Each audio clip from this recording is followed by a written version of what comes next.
మంచిదండి. యేసుక్రీస్తు ద్వారా నూతన సృష్టికి ఏర్పడి తండ్రి అయిన దేవుడిని ఆత్మతోనూ సత్యంతోనూ ఆరాధించడానికి కూడి వచ్చినటువంటి సంఘమునకు నా హృదయపూర్వక వందనాలు తెలియజేస్తున్న ప్రియులారా,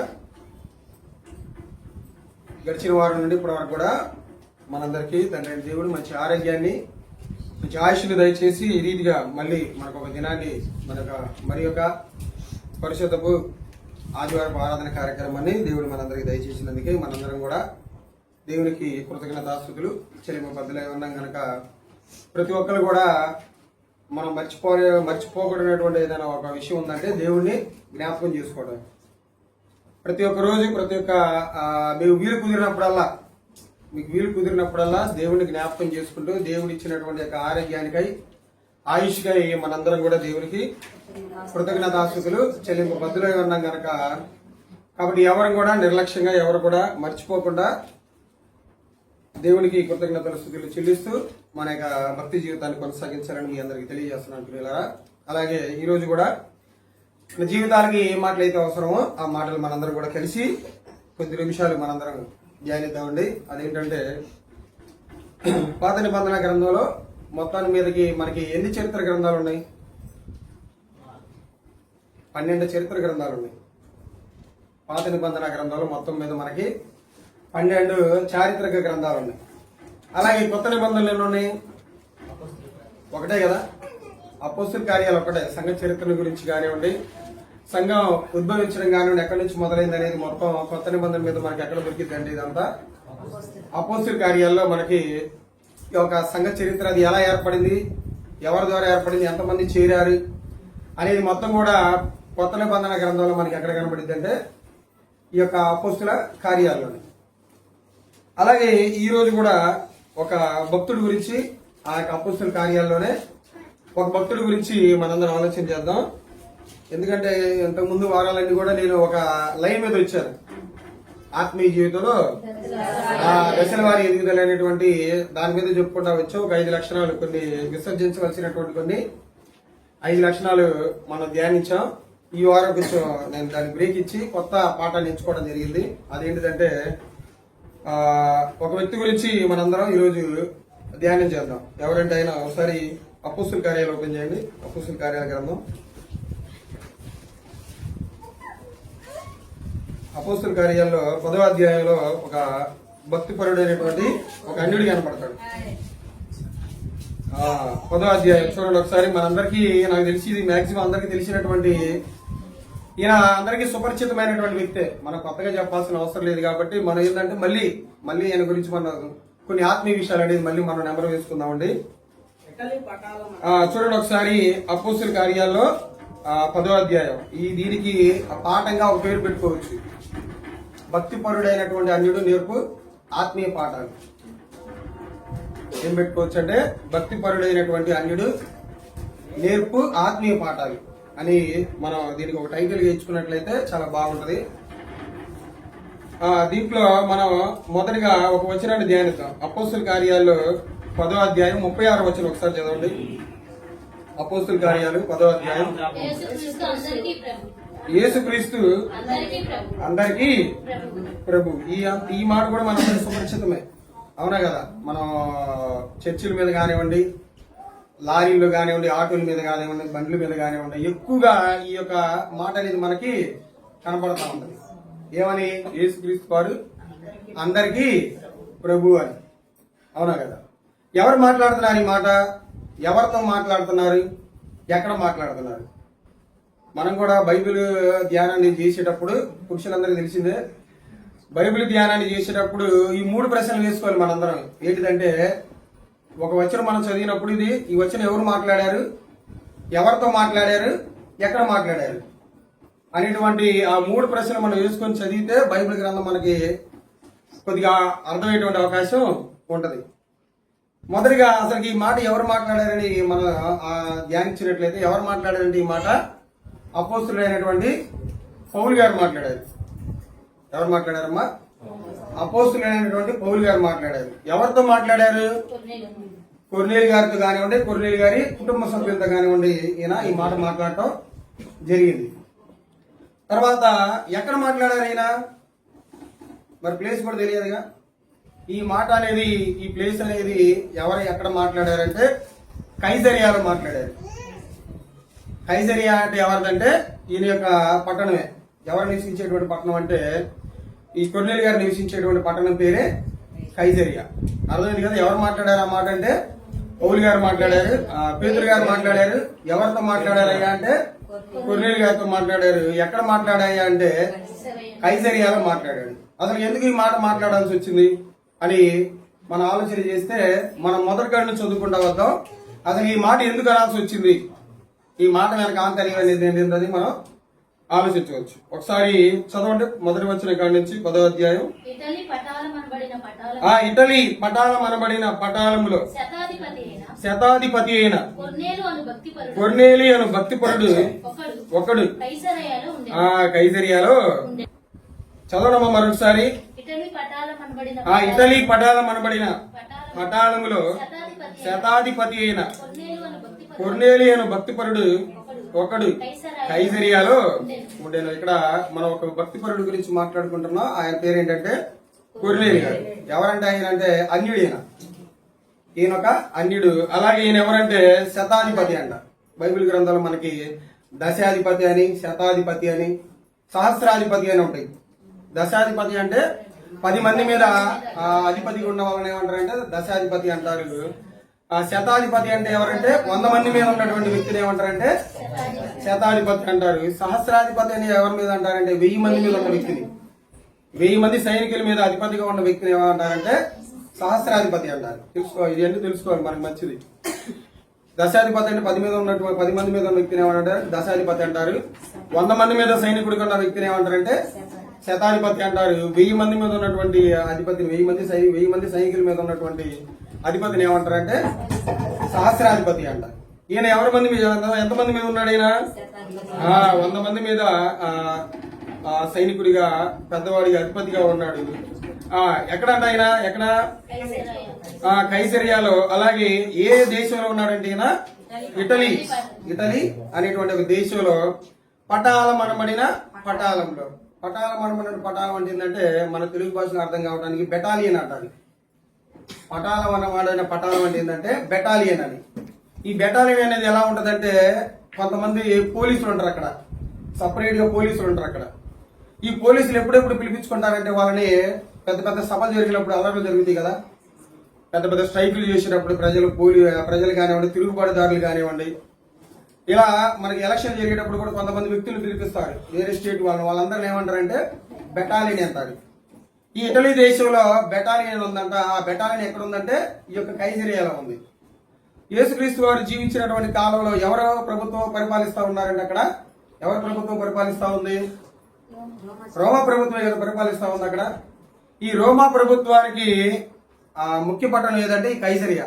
ఈ కైసరియాలో ఈ యొక్క బెటాలియన్ ఉంది. ఈ బెటాలియన్ లో ఒక 100 మంది వ్యక్తుల మీద ఎవరున్నారంటే ఇక్కడ కొర్నేలి గారు ఉన్నారు. కొర్నేలి గారు ఏం చేస్తున్నారంటే అధిపతిగా ఉన్నాడంట. ఈయన గురించి దేవుడు చెప్పినటువంటి మాట ఏంటంటే ఈయనంట భక్తిపరుడు అంట. అన్యుడే కానీ అయినా గాని భక్తిపరుడు అంట. చదువుదాం. అతడు తన ఇంటి వారందరితో కూడా దేవుని యందు భయభక్తులు కలవాడై ఉండి ప్రజలకు బహుధర్మము చేయుచు ఎల్లప్పుడూ దేవునికి ఎల్లప్పుడూ ప్రార్థన చేయవాడంట. ఇది ఒక భక్తిపరుడు అనేది ఒక వ్యక్తికి మనం ఆపాదించాలంటే, దేవుడైనా కానీ చెప్పాలంటే కింద ఒక 3 లక్షణాలు చెప్పాడు. ఒక భక్తిపరుడికి ఉండవలసినటువంటి కొన్ని లక్షణాలు చెప్పాడు. ఏంటి అంటే ఆ మూడు లక్షణాలు 2వ వచనంలో చెప్తాడు. అతడు తన ఇంటి వారందరితో కూడా దేవుని యందు భయభక్తులు కలవాడై ఉన్నాడంట. ఒక భక్తిపరుడికి ఉండవలసినటువంటి మొదటి లక్షణం ఏంటిదంటే ఆయన ఒక్కడే భక్తిపరుడు కాదంట, తన ఇంటి వారందరితో కూడా చాలా భక్తి శ్రద్ధలు కలిగినటువంటి వ్యక్తి అంట. ఒకసారి మనం ఆలోచించుకుందాం. చూడండి, మనం ఎంతమంది భక్తిపరులు ఉన్నాం మన ఇంట్లో ఎంతవరకు మన భక్తిని మనం కొనసాగిస్తున్నాం? మనం, లేకపోతే మన భార్య, మన పిల్లలు, తర్వాత ఎవరు? మన కుటుంబ సభ్యులు ఎవరు లేరా? మరి వాళ్ళని కూడా మనం నడిపించడానికి ప్రయత్నం చేస్తున్నాం అంటే మనం ప్రశ్నించుకుందాం ఒకసారి, ఎంతవరకు మనం ఆ ప్రయత్నం చేస్తున్నామని. కొంతమంది చూడండి ఏమనుకుంటారంటే, నేను నా భార్యలో భక్తిలో కొనసాగితే సరిపోయింది అనుకుంటారు ఉండేవాళ్ళు ఉంటారు. నేను నా భర్త నా భార్య లేకపోతే నా పిల్లలు ఇలా వరకు ఉంటే సరిపోయింది. కొంతమంది ఎలా ఉంటారంటే అసలుకి భార్య ప్రార్థన కింద భర్త రాడు, భర్త ప్రార్థన కింద భార్య రాదు, వీళ్ళిద్దరు వెళ్ళకపోతే పిల్లలు వెళ్తారు. ఇలాంటి సమాజంలో చూస్తున్నాం మనం ఇప్పుడు. కానీ ఈయన మాత్రం ఏంటంటే తన ఇంటి వారందరితో కూడా ఎలాంటి వ్యక్తి అంటే భక్తి కలిగి ఉన్నటువంటి వ్యక్తి అంట. తను మాత్రం భక్తిపరుడు కాదు, తన ఇంట్లో ఉన్న వాళ్ళందరినీ కూడా భక్తిలో నడిపించినటువంటి వ్యక్తి అండి. ఇలా భక్తిపరుడు ఎవరి యందు భయభక్తులు కలిగి ఉన్నాడంట? దేవుని యందు భయభక్తులు కలిగి ఉన్నాడంట. దేవుని యందు భయభక్తులు కలిగి ఉన్నాడంట. చూడండి, చాలా మందికి దేవుడు అంటే కొంతమందికి భయం ఉంటే భక్తి ఉండదు, భక్తి ఉంటే భయం ఉండదు. కొంతమందికి భక్తి ఉంటే భయం ఉండదు, భయం ఉంటే భక్తి ఉండదు. భక్తి అంటే ఏమనుకుంటారంటే ఓన్లీ ఆదివారం వచ్చి కూర్చుంటేనే, ఆదివారం ఆరాధనలు కనపడితేనే అది భక్తి అనుకుంటారు. కానీ అది మాత్రం భక్తి కాదు. సంఘం ద్వారా జరగబడుతున్నటువంటి ప్రతి కార్యక్రమాల్లో పాల్గొంటేనే ఆ వ్యక్తి భక్తిపరుడిగా తీర్చబడతాడు. అన్ని తీర్చడానికి సహాయం చేస్తూ ఉంటేనే ఆ వ్యక్తి భక్తిపరుడిగా పరిగణించబడతాడే కానీ ఆదివారం మాత్రమే వస్తే ఆ వ్యక్తి భక్తిపరుడు ఎక్కడ ఎంచబడదు. అలాగే దేవుడి ఎడలు ఏముండాలని చెప్తున్నాడు ఇక్కడ? భయం కూడా ఉండాలంట. అసలు భయపడే వాళ్ళు ఉన్నారండి దేవుడికి. ఒక వ్యక్తి దేవుడికి భయపడుతున్నాడంటే ఆ వ్యక్తిలో ఎలాంటి బలహీనతలు అనేది ఉండవు. మరి ఒక వ్యక్తిలో కొన్ని బలహీనతలు కనపడుతున్నాయి అంటే, కొన్ని దేవుడికి నచ్చినటువంటి విషయాలు ఆ వ్యక్తులు కనపడుతున్నాయి అంటే అతను ఏమి లేనట్టు, దేవుడు అంటే భయం లేనట్టే. కానీ కొంతమంది వ్యక్తులు, కొంతమంది విశ్వాసులు ఎవరికి భయపడతారంటే దేవుడికి భయపడరండి, పాస్టర్ గారికి భయపడతారు. అదేందో మరి ఎవరికి భయపడతారు? పాస్టర్ గారికి భయపడతాడు. పాస్టర్ గారు బయటకు వచ్చి అతను లోపలికి పోతాడు భయపడి. నువ్వు భయపడాల్సింది ఎవరికంటే దేవుడికి. మానవ రూపంలో ఉన్నటువంటి వ్యక్తులకు అవసరం లేదు అలాంటి భక్తి. ఇలా ఈ భయభక్తుల గురించి సామెతల గ్రంథంలో చాలా మంచి మాటలు ఉన్నాయి. ఈ భయభక్తులు ఎలా కలిగి ఉండాలి, ఏం కలిగి ఉండాలి, భయభక్తులు కలిగి ఉంటే ఒక వ్యక్తి ఎలా జీవించాలని యోబు గారు ఒక మంచి మాట చెప్తాడు. చూడండి, యోబు గారి జీవితంలో మనకు కనబడింది. ఆయన ఏమంటాడు ఒకసారి, అసలు భయభక్తులు కలిగి ఉన్నటువంటి ఏంటో యోబు గారు ఒక మంచి మాట చెప్తాడు. మొదటి అధ్యాయం మొదటి వచనంలోనే ఉంటుంది. ఊజు దేశమందు యోబు అని ఒక మనుషుడు ఉండెను. అతడు యథార్థ వర్తనుడును న్యాయవంతుడునై ఉండి దేవుని యందు భయభక్తులు కలిగి చెడుతనము విసర్జించిన వాడు. అంటే దేవుడి ఎడల భయము భక్తి కలిగి ఉన్నటువంటి వ్యక్తి ఏం విసర్జిస్తాడంట? చెడుతనాన్ని. చెడుతనాన్ని అంటే పాపాన్ని విసర్జిస్తాడు వాడు. పురుషుడైనా గాని స్త్రీ అయినా గాని దేవుడి ఎడల మనకి భయం అనేది, ఒక భక్తి అనేది మన జీవితంలో కనపడాలంటే మనం దేనిని అసహించుకోవాలంటే పాపాన్ని అసహించుకోవాలి, చెడుతనాన్ని అసహించుకోవాలి. వీటిని అసహించుకుంటున్నారా మీరు? ఖచ్చితంగా దేవుని ఎడల భయము భక్తి కలిగి ఉన్న వాళ్ళే. వీటిని అసహించుకోకుండా మన జీవితాల్లో మనం కంటిన్యూ చేస్తున్నాం అంటే నీకు దేవుడు అంటే భయం లేదు, భక్తి లేదు. మనం చేస్తున్నటువంటి భక్తి నామకార్థ భక్తి, మన వేషధారణ భక్తి చేస్తున్నట్టే. మనం దేవుని ఎడల భయము భక్తి లేకుండా మన జీవితాల్లో వచ్చేటువంటి, చూసేటువంటి, జరిగించేటువంటి కొన్ని బలహీనతలు మన జీవితాల్లో కొనసాగిస్తే నీకు దేవుడు అంటే భయం లేనట్టే. ఇలా దేవుడి ఎడల భయము భక్తి కలిగినటువంటి వ్యక్తి ఉన్నాడు. ఎవరైనా? యోసేపు గారు. ఎంత భక్తి కలిగి ఉన్నాడు ఆయన? యవన ప్రాయంలో ఎక్కడికి వెళ్తాడు? ఐగుప్తుకి వెళ్తాడు. ఐగుప్తులో తనకు వచ్చినటువంటి బలహీనతలు ఏం చేస్తాడు? దేవుని జ్ఞాపకం చేసుకుని దేవుడి ఎడల ఎంత దుష్కార్యాన్ని నేను ఎలా చేయగలను, దేవుడి ఎడల ఎంత చెడుతనాన్ని నేను ఎలా జరిగించగలనని చాలా గొప్ప మాటలు చెప్పి ఆయన ఏం చేస్తాడంటే దేవుడి ఎడల భయము భక్తి కలిగి జీవిస్తాడు. అలాంటి జీవితాన్ని కలిగి ఉండాలి మనం కూడా. ఏ విషయంలో కూడా మనల్ని లొంగదీసేటువంటి ఏ విషయంలో కూడా మనం దేవుడిని మర్చిపోయి, దేవుడి ఎడల భయము భక్తి మర్చిపోయి మనం ఎక్కడా కూడా ప్రవర్తించకూడదు. అది ఏ విషయమైనా కానీ, చిన్న చిన్న విషయమైనా కానీ, అబద్ధాల విషయమైనా కానీ, మోసకరమైనటువంటి విషయాలు కానివ్వండి, బూతులు కానివ్వండి, సరసోక్తులు కానివ్వండి, వేటిల్లో కూడా మనం వీటిని దేవుడు వద్దన్నటువంటి వాటిని మన జీవితంలో కొనసాగిస్తూ మనం జీవిస్తే మన దేవుడి ఎడల భయము భక్తి కలిగినటువంటి వ్యక్తులు పిలువపడతారు. కానీ ఇక్కడ వ్యక్తికి దేవుడు భయము భక్తి కలిగినటువంటి వ్యక్తి ఇక్కడ ఎవరు చెప్పబడుతున్నారంటే ఇక్కడ కొర్నేలు గారు చెప్పబడుతున్నాడు. ఎందుకంటే ఆయనలో ఇలాంటి లక్షణాలు ఉన్నాయి, మంచి లక్షణాలు ఉన్నాయి. చెడును అసహించుకునేటువంటి మంచి లక్షణాలు ఉన్నాయి. పాపాన్ని జరిగించినటువంటి జీవితం తనలో ఉంది, తన కుటుంబంలో కూడా ఉంది. ఈ మాటలు ఆయన చెప్పే మాటలు కాదు, దేవుడే సర్టిఫికేట్ ఇస్తున్నాడు ఆయనకి, వాళ్ళ కుటుంబానికి, ఆయనకి. ఇంకా చూడండి, ఇంకా ఏమంటాడు? అదే మళ్ళీ వద్దాం. రెండో లక్షణం ఏంటిదంట? ప్రజలకు ఏం చేసుకుంటా వస్తున్నాడంటే బహు ధర్మ కార్యాలు చేసుకుంటా వస్తున్నాడంట. ఈయన ఎవరు అనుకుంటున్నారు? ప్రభుత్వ ఉద్యోగి. ఒక పోలీస్ ఆఫీసర్ అంటే ఒక సైన్యానికి మీదకి 100 మంది సైన్యం మీదకి అధికారి అంటే ఈయన ఎవరు? ఒక గవర్నమెంట్ ఎంప్లాయీ. కొంత డబ్బు వస్తుంది. ఆ డబ్బులు ఏం చేస్తున్నాడు? ఈయన ధర్మం చేస్తున్నాడు. తన కుటుంబానికే కాకుండా ఎవరైతే తన చుట్టుపక్కల పేదరికంలో కనపడతారో వాళ్ళందరికీ ఏం చేసుకుంటా వస్తున్నాడు? ఈయన ధర్మకార్యాలు చేస్తున్నాడు. ధర్మకార్యాలు చేసుకుంటా వస్తున్నాడు. మరి ఆ ధర్మకార్యాలు మనం మన జీవితంలో మనం ఏమన్నా చేసేటువంటి వ్యక్తులుగా కనపడుతున్నాం. మనం కొంతమంది పెద్దోళ్ళు సామెత అంటారు, ఏమంటారు? వ్యక్తులు చూపించి వీడు పిల్లికి కూడా ఇచ్చ పెట్టడా అంటారు. లక్షల డబ్బులు ఉంటాయి, కోట్ల డబ్బులు ఉంటాయి, కానీ వాళ్ళు మాత్రం ఎలాంటి స్వభావం కలిగి జీవిస్తారంటే వాళ్ళు పిల్లికి కూడా బిచ్చం పెట్టినటువంటి వ్యక్తులుగా ఉంటారు. అలాగే ఇంకొక మాట అంటారు. ఏ మాట అంటే వీడు చేతికి కట్టుకున్నటువంటి ఇంగ్లీష్ చేతితో కాకి కూడా ఇస్తుంటారు. మరి కాకి బతికిద్దామని అలాంటి విధానంలో లోకస్తులు ఉన్నారు, విశ్వాసులైనటువంటి వాళ్ళు కూడా ఉన్నారు కొంతమంది. కానీ ఈయన మనకి చూపిస్తున్నటువంటి ఒక మంచి మార్గం ఏంటంటే ఏమంటున్నాడు? ఈయన బహు ధర్మ కార్యాలు చేసుకుంటూ వచ్చాడు. అందుకనే యాకోబు గారి యొక్క భక్తి గురించే ఏమని చెప్తాడు చూడండి ఒకసారి. యాకోబు గారు ఒక మంచి మాట అంటాడు.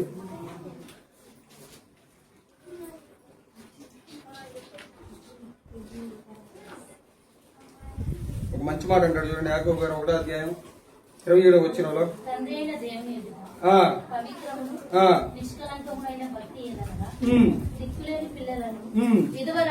విధవరాండ్రను వారి ఇబ్బందుల్లో పరామర్శించుట ఇహలోక మాలిన్యమును తనకంటకుండా తను తాను కాపాడుకున్నట్టే.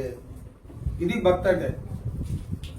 ఏమని చెప్పాడంటే దిక్కులేనటువంటి పిల్లల్ని వెధవరాండ్రని. మన దేశ చరిత్ర గురించి మనకు తెలుసు కదా. అసలు వెధవరాండ్ర ఎవరైనా వస్తే వస్తారు ఎదురుగా? వెధవరాండ్ర ఎవరైనా ఎదురుగా వచ్చి వస్తారా? పిల్లు ఎవరైనా ఎదురొస్తే వస్తారా?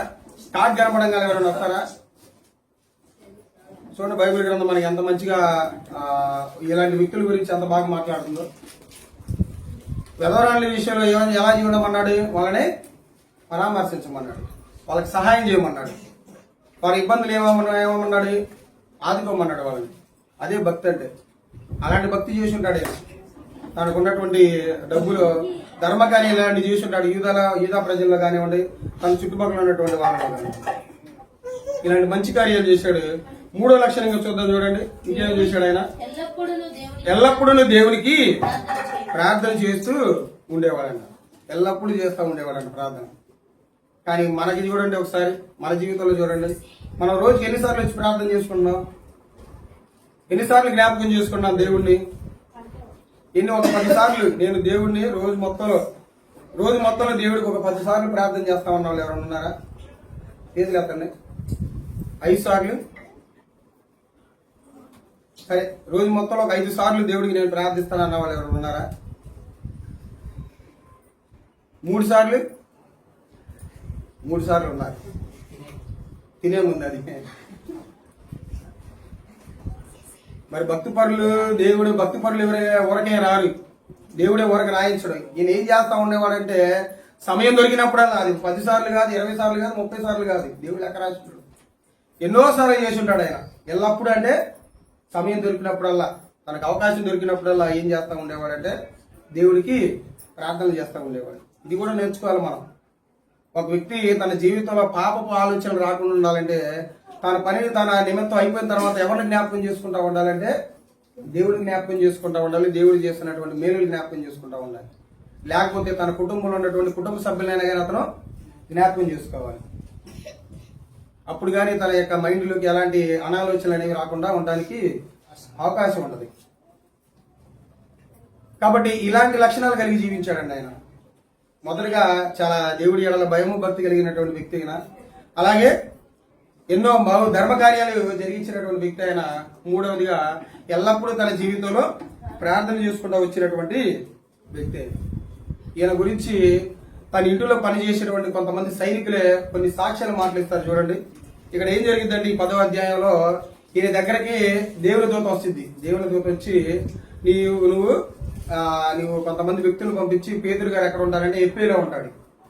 ఆ ఎప్పేలో ఉన్నటువంటి పేదరు గారిని నీ గృహాన్ని పిలిపించుకొని వాక్యం చెప్పించుకొని అని ఆ దేవుడి దర్శనం ద్వారా ఎవరికి అందిద్దంటే ఈ కొర్నేలు గారికి అందిద్ది.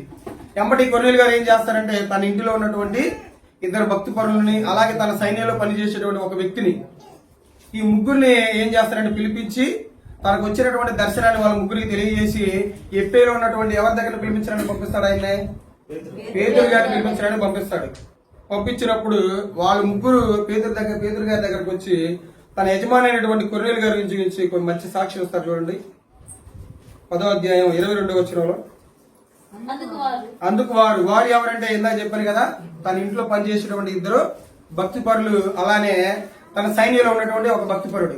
వీళ్ళ ముగ్గురు ఎందుకు స్పెసిఫిక్ గా చెబుతున్నారంటే మీరు పైన చదువుకుంటా వస్తే కనబడతారు. వాళ్ళని స్పెసిఫిక్ గా చెప్తారు అక్కడ. చదవండి 22వ వచనం. అందుకు వారు నీతిమంతుడును దేవునికి భయపడువాడును యూదా జనులందరి వలన మంచి పేరు పొందిన వాడునైనా శతాధిపతియగు కర్నూలియను ఒక మనుషుడు ఉన్నాడు. అతడు నిన్ను తన ఇంటికి పిలువనంపించి నీవు చెప్పు మాటలు వినవలనని పరిశుద్ధ దూత వలన బోధింపబడినని చెప్పిరి. అప్పుడు అతడు వారిని లోపలికి పిలిపించి ఆతిథ్యం ఇచ్చెను. చూడండి, తన ఇంటిలో పనిచేసిన యజమాని గురించి ఆ ముగ్గురు వ్యక్తులు ఇస్తున్నటువంటి సాక్ష్యం ఏంటిదంటే చాలా గొప్పగా ఉంది. ఏమంటున్నారంట? నీతిమంతుడు అంటున్నారు, ఆయన దేవునికి భయపడవాడు అంటున్నారు, యూదా జనులందరి వలన మంచి పేరు పొందిన వాడైన శతాధిపతియగు కొర్నేలి. ఈ యొక్క ట్యాగులు ఏమైనా ఉన్నాయా మనకు? అసలు నీతిమంతుడు అనేటువంటిది కానివ్వండి. మన గురించి ఎవరైనా చెప్తున్నారా? ఎవరైనా చెప్తారా? మన గురించి మన భార్య చెప్పగలుగుతుందా నా భర్త నీతిమంతుడని? భార్య గురించి ఒక భర్త చెబుతున్నాడా నా భార్య నీతిమంతురాలని, నా భార్య చాలా నీతిగా ఉంటది, నిజాయితీగా ఉంటదని, అబద్ధమే ఆడదని? ఒక భార్య చెప్పగలుగుతుందా తన భర్త చాలా నీతిమంతుడని, ఎలాంటి అబద్ధాలు ఆడని? అలా చెప్పగలిగినటువంటి స్థాయిలోకి రావాలి. వీళ్ళు చెప్తున్నారు తన యొక్క యజమాని గురించి. వీళ్ళు అబద్ధాలు చెప్తున్నారని అబద్ధాలు కాదు, వీళ్ళు చెప్తున్న నిజమే. కానీ మనం కూడా ఇలాంటి సాక్ష్యం సంపాదించుకోవాలి మన చుట్టుపక్కల ఎదిరిగేటువంటి వ్యక్తుల నుంచి, మన ఇంట్లో ఉన్నటువంటి కుటుంబ సభ్యుల నుంచి, మన ఇంట్లో పనిచేసేటువంటి వ్యక్తుల నుంచి మనం ఇలాంటి సాక్ష్యం కలిగి జీవించాలి. మనం ఇంకేమన్నారు? అతను నీతిమంతుడంట, దేవునికి భయపడవాడంట. చూడండి, అతనికి ఎంత భయం. ఎన్నిసార్లు చెప్పాడు దేవుడు? ఇక్కడ ఎన్నిసార్లు రాపించాడు? 2-3 సార్లు రాపించాడు. దేవునికి భయపడతాడు. దేవుడికి భయపడేవాడే పాపం చేయడు. దేవునికి భయపడేవాడే ప్రార్థన చేస్తాడు. దేవుడికి భయపడేవాడే ధర్మ కార్యాలు చేస్తాడు. దేవుడికి భయపడిన వాడు తన జీవితాన్ని ఏమి చేయలేడు. ఈయన దేవుడికి భయపడుతున్నాడు కాబట్టే ఇంత మంచిగా జీవించాడు. ఆనాడు యేసేపు గారు దేవుడికి భయపడ్డాడు కాబట్టే ఆ పాప కార్యాన్ని జరిగించాల. ఆనాడు యోబు గారు ఎన్నో అనివార్య కారణాల వల్ల జరిగినటువంటి తన కుటుంబంలో జరిగినటువంటి విపత్తులు చూసినా కానీ ఆయన ఒక మాట కూడా మాట్లాడాలి. దేవుడు అంటే భయము భక్తి ఆయనకి ఉంది కాబట్టి.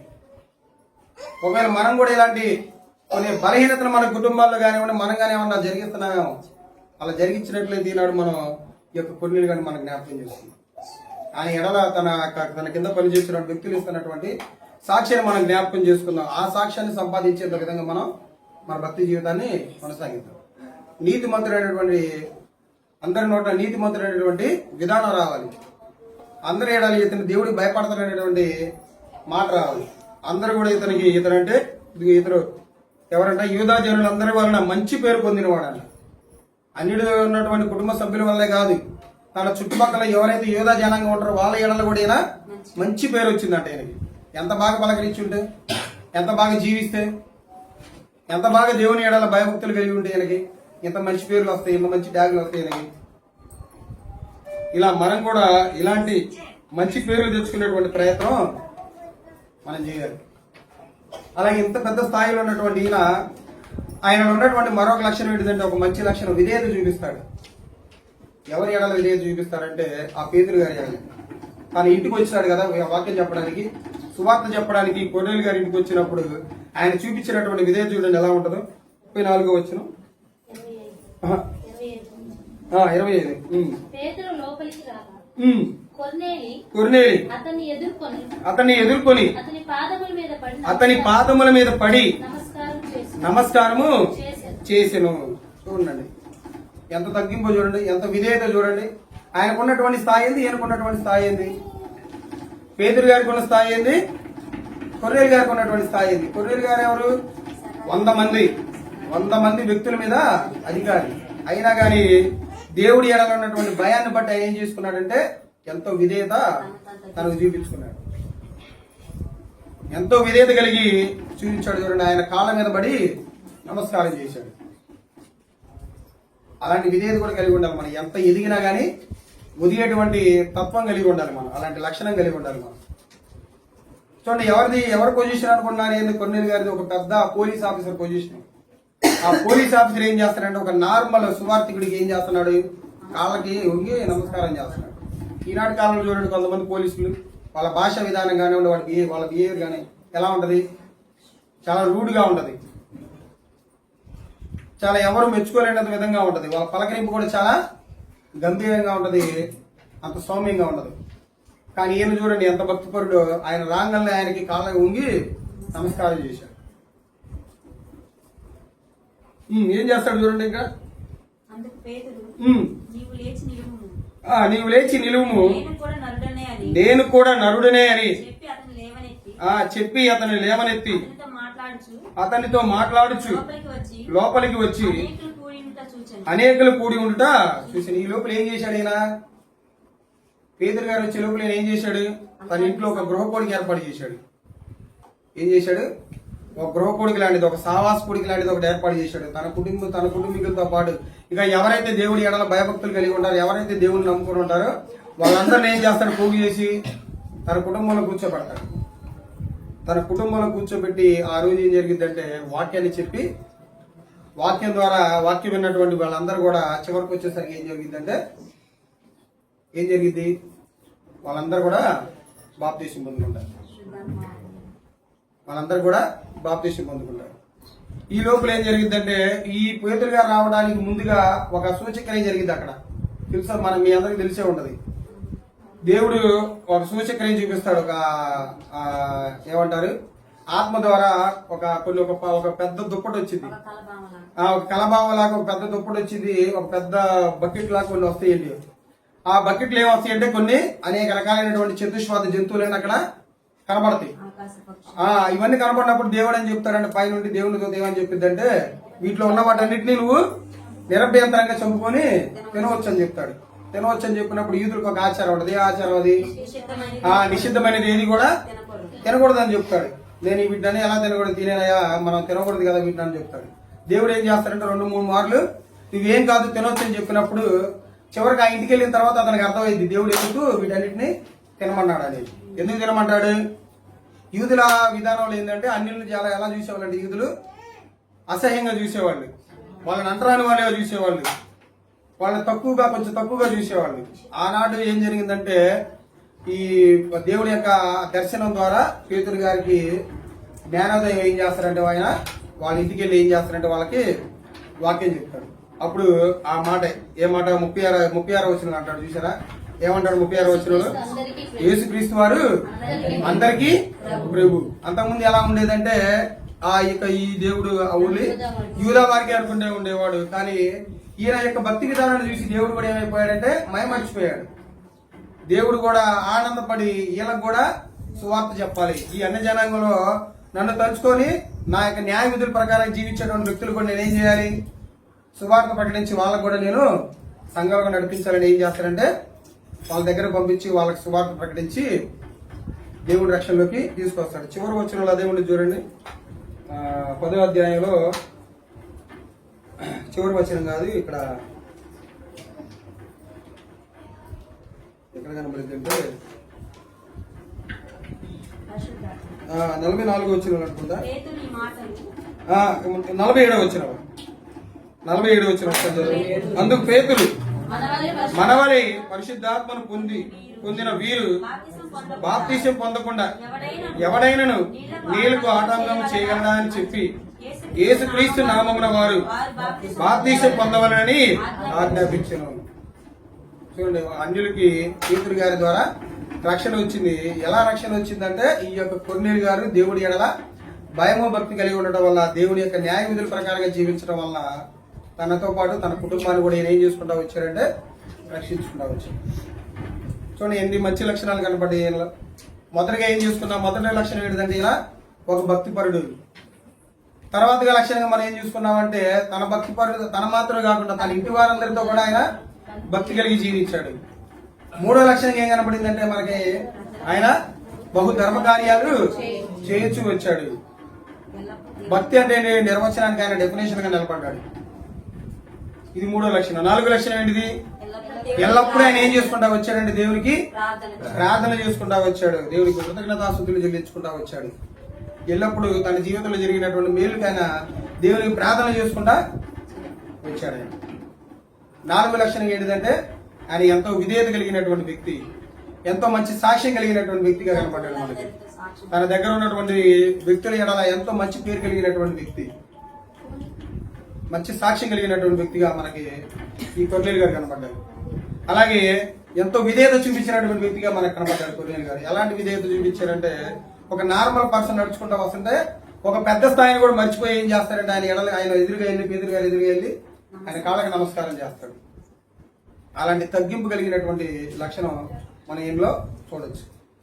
తర్వాత ఏం చూడొచ్చు అంటే మనం ఆయన తర్వాత ఏం చేశారు, తన ఇంట్లో తన మాత్రమే కాకుండా తన కుటుంబీకులతో ఎవరైతే ఉన్నారో వాళ్ళందరికి కూడా రక్షణ భాగ్యాన్ని కలగజేశాడు.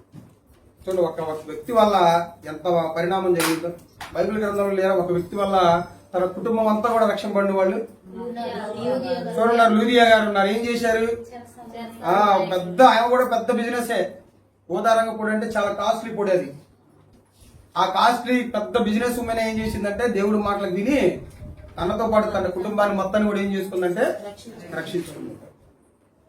అలాగే చెరసాల నాయకుడు కూడా ఏం చేస్తాడు, పౌలు గారు శీలయ్య గారు ఉండి వాళ్ళని బందీగా లోపల ఉంచినప్పుడు వాళ్ళ ప్రార్థన ద్వారా పాటల ద్వారా దేవుడిని ప్రార్థించినప్పుడు ఏం జరిగింది, అక్కడ చెరసాల సంఖ్యలు మొత్తం తెగిపోతే వాళ్ళకి వేసినటువంటి ఆ సంఖ్యలు తెగిపోతే జైల్లో ఉన్నటువంటి డోర్లన్నీ ఓపెన్ అయ్యి ఆ జరిగిన విపత్తుకి కారణం ఎవరని ఎంతో చాలా మంది ఉంటారు, ఒక్కరు కూడా బయటికి వెళ్ళలేదు.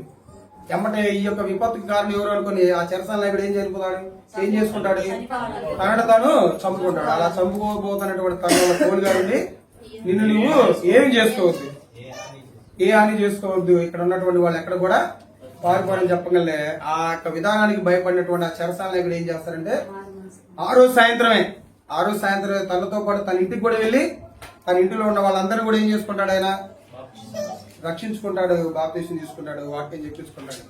చూడండి, ఒక్కరి వల్ల తన కుటుంబాన్ని ఎంతో మంది రక్షించుకున్నారు వాళ్ళు.